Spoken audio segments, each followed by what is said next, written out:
The presidential nominees hitting the trail as good news on jobs hits the headlines. The U.S. adding 255,000 of them in the month of July. So with things improving, which nominees' plan will keep it going? Hi, everybody. I'm Dagan McDowell in for Brenda Butner. This is Bulls and Bears.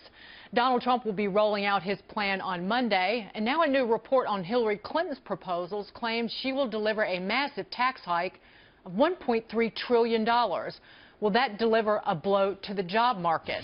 The Bulls and Bears this week, Gary B. Smith, Jonas Max Ferris, John Layfield, along with Katie Pavlich and Jessica Tarlov. Welcome to everybody. Katie, can the economy afford a tax hike like this? Absolutely not. And Hillary Clinton talks about being the champion of the middle class, but the fact is that she wants $1 trillion in tax increases. Many of them may not be paid directly by the middle class, but will certainly be paid by the middle class through a lack of job increases. Now, politically, this is why Republicans have been beating their head against a wall for 2 weeks now, because Donald Trump, according to polling this week, every single indication was that Hillary was ahead of him, except for in the area of the economy. And so he said he's had plans. He's coming out with a plan on Monday. He has to get refocused on the economic agenda.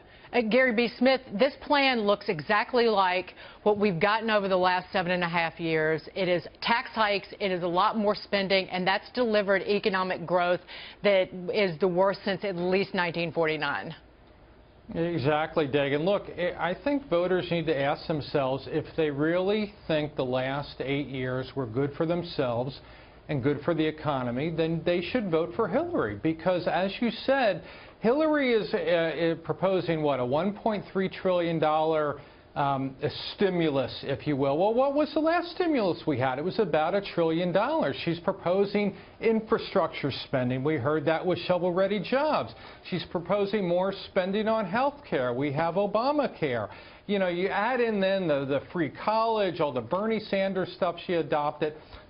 And you basically have, and voters need to think about this, am I better off taking the money that I have and giving it to the government for them to spend? And if the answer is yes, I would just ask them one question.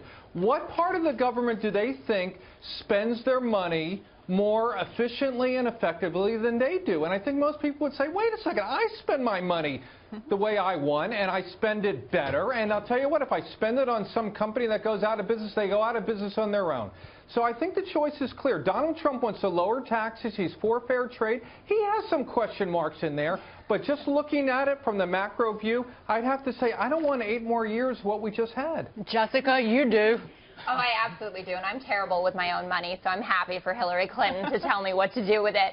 Well, there you go. You're the perfect person for her then. There you go. Gary B. says he's sick of this infrastructure spending. Donald Trump actually wants double the amount of infrastructure spending of Hillary Clinton. We saw Moody's said that Donald Trump was going to take us into a recession. He was going to cause us 3.5 million jobs lost, bring unemployment back up to 7%. Her appraisal, yes, of course, she'll add to the deficit. Not more than Donald Trump, though, but apparently she's going to grow the economy from 2.3% per year up to 2.7%.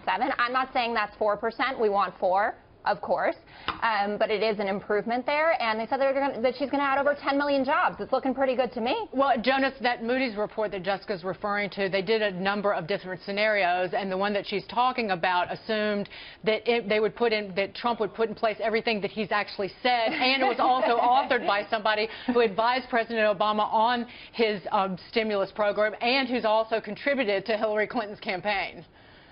Some questions, you know that guy in late night shows all the question marks on his outfit, or maybe it was there's about that many questions in the policy. Look, I gotta, if I had to choose between the two, and I think we can get more information out of Trump in coming weeks, hopefully, but I would say New Deal Trump, because this wall thing I keep coming back to is a FDR-grade project where they used to put bridges on the Merit under. But it is a shovel program. I mean, you're talking about hiring people. Now, I don't believe targeting jobs is a good policy for either person. You want to target the economy, especially when the job market's really, look, we just got good job numbers. This is not a recession. You don't need to create government jobs unless it's a bad recession.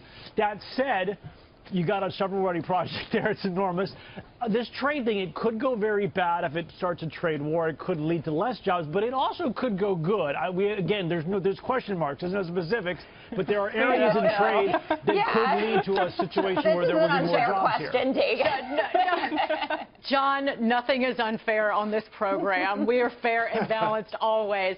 But to that point, Joan, we got 2 good months of job growth, but we've had the economy growing at 1% the first 6 months of this year.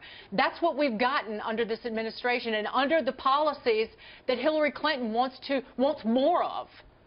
Yeah, and not only this administration, actually started under the Bush administration. We've had 10 straight years under 3% growth. That's the first time that's happened since they've measured GDP. This is going to be the 11th year, which is going to break the previous record they just set. It's a record you don't want, by the way. I don't understand Hillary Clinton here. Hillary Clinton should run on Bill Clinton's record, pro-free trade, balanced budget, lower regulation. Instead, after she lost the Michigan primary to Bernie Sanders, she moved massively to the left. And all of a sudden now she wants to punish business. Her words. She wants to go after Wall Street. She wants to increase regulation. She wants to increase government oversight, and she wants to raise taxes. I don't understand why she would not run on her husband's record instead of the past 8 years, and specifically Bernie Sanders. So when you ask whose policy is better, look, it is a problem with trade, Jonas. Remember last time you had an independently wealthy guy running for office as a political neophyte that was against global trade. He put us into a decade-long depression, the entire world, because of what Herbert Hoover did with Smoot-Hawley, and specifically with the tariffs and the protectionism that he had.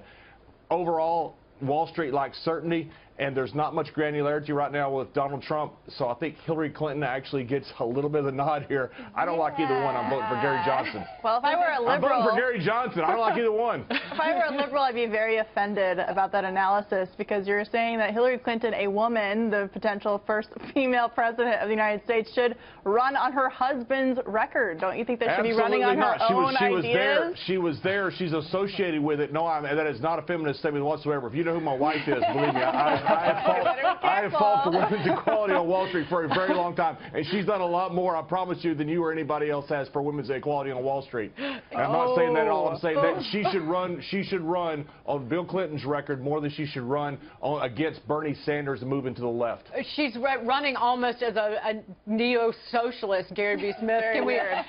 One thing that, if you look at these plans, one thing, her biggest expenditure is the paid family leave, which essentially will turn into another entitlement.